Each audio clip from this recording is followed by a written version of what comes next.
증시 각도기. 안녕하세요. 증시 각도 시청자 여러분, 투자자 여러분, 도기마을 여러분 반갑습니다. 청취자 여러분들 모두 반갑습니다. 1월 19일 미국 마감 여러분 만나 뵙도록 하겠습니다. 미국 시장이 느낌상으로는 거의 폭락 수준의 급락을 하면서 마감이 되었습니다. 특별히 기술주들이 하락을 많이 했고요.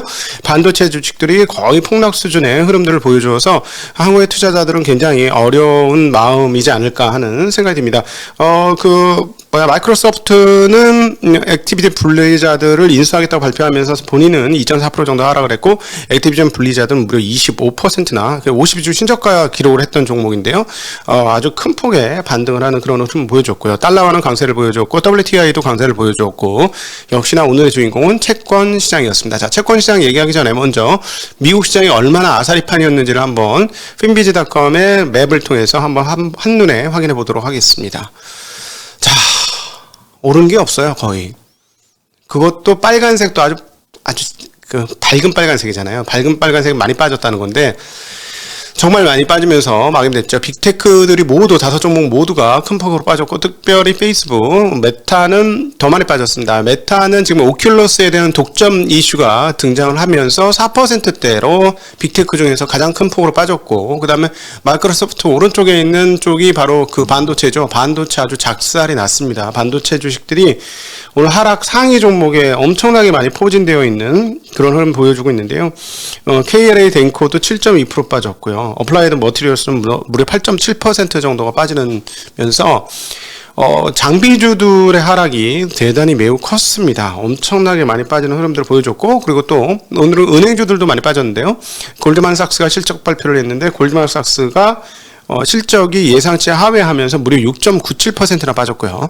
JP모건이 이미 빠졌는데 추가로 4.1% 빠지는 등 그 왼쪽 밑에요. 왼쪽 밑에 쪽이 저 은행 쪽인데, 은행주들도 엄청나게 빠졌습니다. 그리고 루시드도 7%나 빠졌고, 그 다음에 백신주인 모더나가 무려 8.8% 빠지면서 하락 상위 종목의 이름을, 주요한 종목 중에서는 이름 올리는 그런 흐름들을 보여주었습니다. 자, 오늘 왜 이렇게 빠졌느냐? 채권 금리가 패닉이 났어요. 채권 금리가 아주 난리가 났는데, 왜 이렇게 난리가 났느냐? 채권 패닉에 의해서 시장이 지금 패닉으로 빠져 들어간 거죠. 그러니까 이거 오히려 기술주들은 그 본질적 악화라기보다도 다른 시장의 영향에 의해서, 금리 상승권에 의해서, 그러니까 실적이 약한 기술주들은 앞으로 지금 굉장히 어려울 것이다 라는 말씀을 드렸었는데, 오늘은 실적이 나쁘지 않은 주식까지, 반도체 주식까지도 굉장히 큰 폭의 하락을 기록을 했습니다. 이유는 연준이 금리를 좀 많이 올릴 것 같다고 이제 생각이 바뀌기 시작한 거예요. 그러면서 채권 시장에 패닉이 왔는데, 어느 정도 올릴 것이냐? 3월에 금리를 올리는데 한 번이 아니고 두 번, 즉 보통 한 번에 0.25%, 25bp씩 올리는데 50bp 올린다. 그러니까 0.5% 올린다. 이런 의견이 대두가 되었습니다. 그런 의견이 대두되었고, 그런 의견들이 시장에서 먹히면서 굉장히 큰 폭의 그 금리 상승이 나타났고, 이로 인해서 주가가 빠졌는데요. 게다가 2022년도에 연준이 4번 얘기 나왔잖아. 4번. 아니야. 4번 아니고 7번. 미치겠어. 그럼 매번 금리를 올리겠다는 건데.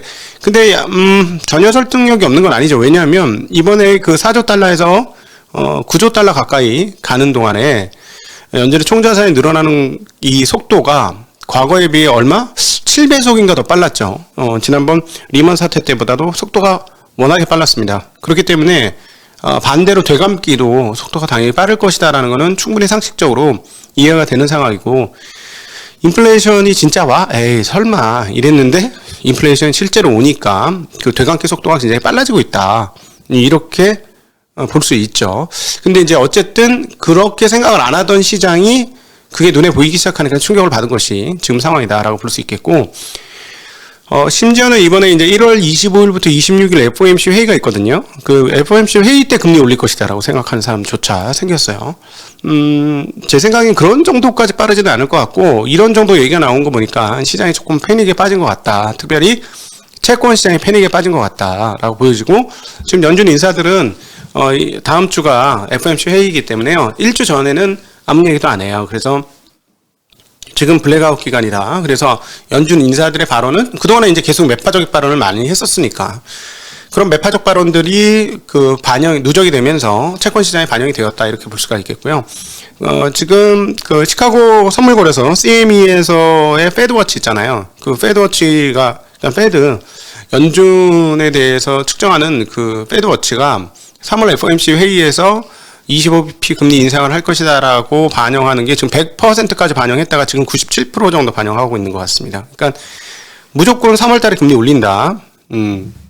이렇게 보고 있죠. 그래서 어떻게 됐을까요? 자, 저는 오히려 독일 10년물 국채 금리가 눈에 띄었는데 독일 금리는 뭐다? 마이너스였잖아요. 마이너스 독일 국채 금리가 거의 보합까지 왔습니다. 제로 금리 수준까지 마이너스 0.0055%까지 왔어요. 그러니까 그 지금 뭐 BP로 따지면 0.55bp죠. 마이너스 0.55bp인데 얼마나 올랐냐면 1.15bp 올랐어요. 0.55bp 하는 게 1.15bp 올랐다고. 와, 엄청나게, 그러니까 여기도 마찬가지로 영향을 좀 받았다. 미국 국채금리 상승에 굉장히 큰 영향을 받았고, 미국 10년물 국채금리가 10.5bp가 올랐습니다. 무려. 그래서 1.877인데, 이게 지금 1.875네요. 계속 올라가고 있어요. 계속. 예. 그래서 좀 인포맥스나 이런 데서 측정했을 때보다 더 올라가 있는 금리고요. 2년물은 7.9bp, 1.0465%, 3개월물도 1.1bp 올라가면서 0.139%, 30년물은 7.5bp 올라가면서 2.19%, 5년물도 11.5bp나 올라갔습니다. 5년물이 제일 많이 올랐고요. 1.661%입니다. 자, 이거는 코로나 이전 금리 수준까지 올라간 거죠. 순식간에. 그러면서 이렇게 금리가 폭등을 하자. 그러니까 금리 시장이 패닉에 빠진 거예요. 이거는 채권 시장이 패닉에 빠진 거고, 제가 너무 채권 시장이 편하게 보는 거 아니에요. 자기 마음대로, 자기 입맛대로, 자기 보고 싶은 대로만 보는 거 아니냐라는 말씀 여러 번 많이 드렸었어요. 그 정도 아닌데 채권 시장이 너무 자기 편향으로, 보유 편향으로 본다 했는데 그러다가 한 번에 뒤집어진 거죠. 보유 편향으로 보다 뒤집어지니까 패닉에 빠진 거예요. 그래서 지금은 어떻게 해석하셔야 되냐면 패닉에 빠졌다, 채권 시장이. 이렇게 보시는 게 맞을 것 같습니다. 패닉에 빠졌다면 어떤 때를 우리가 패닉에 빠졌다고 보나요? 이성적이지 않다는 거지. 감정적으로 흘러 들어갔다. 지금 상황은 채권이 좀 감정적으로 흘러 들어갔다라는 상황인 것 같고요. 제가 보기에는 금리가 마냥 이렇게 올라가도록 FOMC가 그냥 모두 열어놓지는 않을 겁니다. 올해 안에 10년 금리가 2%를 저는 찍을 것 같아요. 2%를 찍을 것 같긴 한데, 그렇다고 해서 갑자기 지금 당장 2%? 그거는 좀 아닌 것 같거든요. 그래서 그렇게는 안 끌고 가는데, 지금 채권 시장은 안이하게 있다가 공포에 휩싸였다, 이렇게 볼 수 있습니다. 그리고 이제 여전히 인플레이션은 강하게 시장을 때리고 있는 것 같습니다. 지금 WTI가 아무리 지정학적 이슈가 터졌다고는 하지만 쉬지 않고 오르고 있어요. 지금 85.88달러, 3% 급등했습니다. 물론 이유가 있죠. 어제 이제 우리 정상회담 안 한 이유죠. 예멘 반군 후티가 드론을 이용해서 아랍에미레이트 아부다비의 국제공항과 석유시설을 공격했죠. 이 이유로 추가로 올랐습니다. 그러니까 우리나라 천궁이 팔린 이유예요, 이게. 왜냐하면 천궁이 장거리가 안 되는 거야. 그게. 제가 옛날에 공부를 한참 했었는데, 이게 왜 막 그때 한 3년 전부터 이 얘기가 나왔었어요. UAE에 판매한다는 얘기가. 근데 이게 오히려 드론 공격에 최적화되어 있는 기계가 천궁이었죠. 짧은 거리의 명중률을 빵 해주니까. 그래서 지금 이런 일이 벌어지니까 거기서 이제 우리의 천궁을 살 수밖에 없었다. 이렇게 보여지는데, 어쨌든 이런 이슈가 유가를 올렸는데, 그럼에도 불구하고 유가의 상승 속도가 지금 얼마 전까지 60 몇 달러였잖아요. 그러니까 죄송합니다. 이렇게 속도가 빠른 거는 이렇게 속도가 빠른 거는 아무래도 인플레이션도 일부 반영을 하고 있는데, 이게 이제 피드백이 되잖아요. 그게 오히려 좀 문제가 되겠죠. 이렇게 되면은 어제 중국 시황에서 말씀드렸습니다만은 중국의 생산자 물가지수가 떨어지겠습니까? 안 떨어질 것 같은데. 예, 그리고 미국의 인플레이션도 떨어질까요? 이 정도면 안 떨어질 것 같죠. 그러니까 지난번 막 올라갔을 때에 막 찍어 눌렀지 않습니까? 뭐 전략 비축률 푼다 이래가지고 그 인플레이션을 쪼고 누르기를 했고, 원에서 그렇게 했고, 그 다음에 그 유가 떨어질 때 했던 얘기가 이제 유가가 떨어졌으니 인플레이션이 이제 더 이상 안 나올 것이다라고 했는데, 지금 이렇게 되면은 인플레이션이 안 나오겠습니까? 인플레이션이 상당히 나오겠죠. 야, 그러면 인플레이션이 상당히 나오게 되면은 제가 보기에는 그거는 그 FOMC의 금리 인상을 또 자극하는 요소가 되어서 계속 서로 되먹임을 받으면서 그 스파이럴처럼, 즉 그 나선형의 상승처럼 인플레이션이 주고받으면서 금리를 상승시킬 수 있는 요인은 분명히 맞을 수도 있다. 유가가 계속 이렇게 고공행진을 하면. 그리고 그 금값은 자기 자리를 지켰고요. 뭐 소폭 떨어졌습니다만 1813불. 그러니까 그 다른 뭐 그 유가증권이 떨어진 거에 비해서는 제자리를 지키고 있고, 비트코인은 오히려 막판 대반등을 하면서 또 마이너스 났던 41,000불대에서 42,000불대로 다시 올라서 마감을 했습니다. 그 달러 가격은 그 채권 금리가 올라서 그런지는 모르겠습니다만은 0.5%나 강세를 나타냈어요. 그래서 달러 지수가 지금 95.75까지 올라가 있고, 유로가 1.1326으로 그 달러 가치 상승을 반영을 했고요. 반면에 엔은 강세입니다. 114.61로 그다지 가격 변동이 없었습니다. 위안화는 어제 6.34까지 떨어져 웬요리랬는데 6.36으로 약세를 나타냈습니다. 오늘 달러의 강세가 위안화에는 그대로 먹혔다. 그리고 원화는 오히려 1193원으로 그렇게 그 자리에 그대로 있었습니다. 근데 오늘 이제 가장 충격적인 거는 반도체 지수가 무려 4.4% 하락을 했고요. 앞서 언급을 모두에도 드렸습니다만 어플라이드 머티리얼스, KLA 덴코 이런 주식들, 그러니까 장비 업체들이 무지무지하게 많이 빠졌어요. 어플라이드 머티리얼스 8.77%, KLA 덴코 7.2% 빠졌고요. 퀄컴 5.21%, 마이크론 테크놀로지 4.61% 이렇게 하면서 거의 너무 많이 빠졌는데, 지금 계속 그 반도체 공부를 하고 있어요. 오늘 오후에도 제가 우리 IT의 신 만나서 반도체 얘기를 조금 할 건데, 반도체가 이렇게 빠질 자리는 아닌 것 같거든요. 왜냐하면은 파운드리가 는다면, 그러니까 그동안에 많이 올랐으니까 많이 오른 거에 대한 대가로 반락을 한다면 오케이.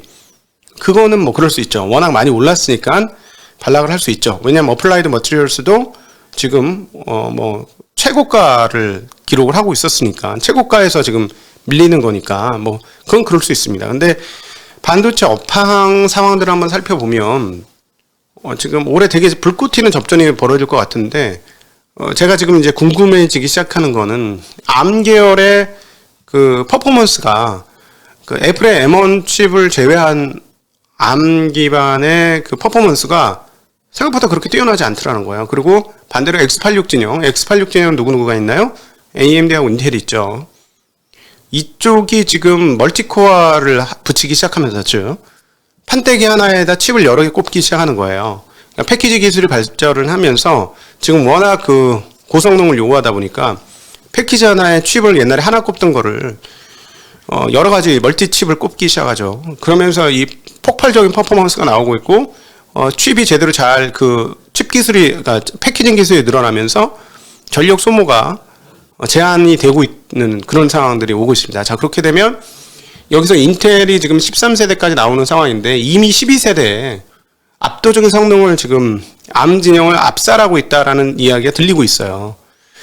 그래서 그런 상황이 오게 된 것은 서로 진영 간에 이거 계속 뭔가를 계속 만들고 있는 거잖아요. 그러면 거기에 대한 수요는 있는 거잖아요. 수요가 있으니까 또 이런 고성능을 요구하는 거니까 반도체 시장은 죽지는 않을 것 같습니다. 제가 보기에는 이건 아닌 것 같고요. 근데 워낙 많이 올랐기 때문에 어플라이드 머티리얼스도 그렇고 KLA 덴코도 그렇고 5년 내 사상 최고가였어요. 그래서 최고가도 그냥 최고가가 아니고 쫙 이렇게 위로 굉장히 크게 솟았거든요. 그러니까 당연히 너무 많이 올라서 숨고르게 하는 차원이다. 이렇게 보시는 게 맞을 것 같습니다. 자, 모두에도 말씀드렸습니다만 페이스북, 메타는 오큘러스 독점 관련 소식으로 4.1%나 떨어졌고요. 또 재미난 기업 뉴스는 마이크로소프트가 액티비전 블리자드를 인수했습니다. 그래서 2.43% 하락 마감했고, 반면에 액티비전 블리자드는 25%나 폭등하는 양상 보여줬고요. 은행주들이 많이 빠졌다고 말씀드렸죠. 네, 은행주들이 골드만삭스 6.97% 하락, JP모건 4.19% 하락. 찰스 수합은 뭐 성적이 나쁘지 않았습니다만 하락 마감하는 그런 양상 보여졌습니다. 자, 이제 도대체 어디까지 빠질 것이냐 한번 살펴봐야 되겠죠. 다우존스 1.5% 빠졌고, S&P는 1.8% 빠졌고, 나스닥은 2.6%, 러셀은 3%나 폭락을 했습니다. 그러니까 기술주와 중소형주들이 거의 패닉이었는데, 자, 러셀 2000은 하락폭이 요 최근 고점이 2458포인트였어요. 근데 지금 2096포인트라서 약 14.7% 수준의 하락을 기록했습니다. 많이 빠진 거예요. 많이 빠진 겁니다. 빠질 만큼 빠졌다. 중소형주들은. 자, 나스닥은 얼마냐? 최근 한 달 내 고점 대비 한 약 8.7% 정도 빠졌습니다. 그리고 역사적 고점 대비로는 한 약 10.5% 정도가 대략 빠졌습니다. 16,212에서 지금 이렇게 빠진 거니까요. 20%는 안 빠질 것 같아요. 20%는 빠지기는 어렵다. 20% 빠지면 거의 침체 기간이라고 보거든요. 그래서 이 침체로 갈 수 있는 상황까지는 아닌 것 같고, 자, 그러면 어디까지? 대략 한 15% 정도? 15% 정도 빠지면 그 거의 맥스 근처 아닐까? 하락의 맥스? 러프하긴 하지만, 왜냐하면 20%, 미국에서는 20% 빠지는 일이 좀처럼 없습니다. 그래서 보통 20% 빠지면 그거는 이제 완전 경기로도 이렇게 빠지면 침체라고 보는 수준인데, 지금 이 침체로까지 넘어가기에는 조금 애매하죠. 그것까지 보기에는 조금 과한 것 같아요. 그래서 그 정도까지는 아닌 것 같고, 그래서 최악의 상황들을 보면 여기서 이제 추가로 지금 한 10% 정도 빠졌으니 여기서 한 5% 정도 더 빠지면 최악의 상황 아니겠느냐라고 볼 수 있고, 뭐 한 이 정도 10% 빠졌으니까 여기서 조정을 마무리할 수도 있죠. 마무리할 수도 있는데, 어쨌든 채권 금리가 저렇게 계속 고공행진을 하면 시장에 그렇게 좋은 영향을 미치지 못할 것 같다. 그 다음에 이제 지표가 발표됐는데 좀 깜짝 놀랄 만한 지표가 하나 있었습니다. 뉴욕 연방은행의 1월 엠파이어 스테이트 제조업 지수가 나왔었는데요. 마이너스 0.7이 나왔어요. 제조업 지수가. 근데 이게 전월이 얼마였냐면 32 정도였어요. 31.9. 그러니까 난리가 난 건데, 이게 그러니까 아무도 활동을 안 한다라는 것이죠. 지금 계속 활동을 안 하게 되면 임금 상승률 지속될 것 같고요. 계속 이런 식으로 되면. 공급 적체든 물류 적체든도 계속 안 풀린다는 얘기가 될 것 같고요. 그 다음에 이제 경기가 이제 침체되는지 여부는 조금 더 봐야 될 것 같아요. 그 가능성도 이제 조금 열어놔야 되는데, 경기가 침체되는 거를 보면서 연준이 그렇게까지 공격적으로 금리 인상할 수 있다 없다? 어려울걸요. 그러면은 이제 경기가 실제로 침체를 하게 되면 사람들의 생각이 좀 바뀔 거예요. 연준이 그렇게까지 공격적으로 금리 인상을 할까? 한 생각으로 또 좀 바뀌겠죠. 그러면 심리적인 게 바뀌니까. 시장은 사람들이 모여서 만드는 것이고, 그래서 심리의 복합체가 이렇게 가격으로 우리한테 보여지는 것이기 때문에 그 이면에 어떤 흐름들이 있는지도 항상 생각하시면 좋을 것 같습니다. 전미주택건설협회의 1월 주택가격지수 83 나왔는데요. 12월엔 84, 예상치 84로 예상보다 조금 떨어져서 그렇게 나왔습니다. 자, 여러분 많이 지금 힘드실 텐데, 한국 시장도 오늘 좀 빠지겠죠. 오전에 지금 MSCI 한국 선물 지수가 2% 정도 빠졌으니까 꽤 많이 빠졌어요. 근데 어제 이미 한국 시장 반영을 했거든요. 어제도 반영했고, 뭐 그제는 다른 것 때문에 반영을 했지만, 그리고 EPS 기준으로 대략 한 270대 중반 정도, 275포인트로 환산했을 때, 그러니까 한국의 그 PBR이 2750 정도면 PBR이 1이에요. PBR 1 미만으로 떨어지면 진짜 많이 빠진 거예요. 그 다음에 1 미만으로 빠질 때는 위기 상황입니다. 지금 위기 상황인가요? 물론 물타기를 많이 됐죠. 이번에 이제 에너지솔루션까지 들어오고, 또 뭐 현대 엔지니어, 뭐 무슨 마켓 뭐 이런 것까지 들어오면 물타기가 많이 되어서 오히려 고점이 좀 낮아지는 경향은 있을 것 같습니다. 그렇긴 하지만 2750 정도면 위기 상황이 발생한 것이고, 실제로 위기 상황인지는 잘 모르겠고, 그렇다면 가격 매력이 커졌다. 자, 이제부터는 나는 현금 100%다 라고 생각하시고 시장을 대응하실 필요가, 주식 100%라 할지라도, 응? 지금 상황에서 작년 3월 같은 패닉장이 나오진 않을 거 아니에요. 그쵸? 작년 3월 같은 장이 와서 그때 줍줍하겠다, 이거는 좀 아닌 거잖아요.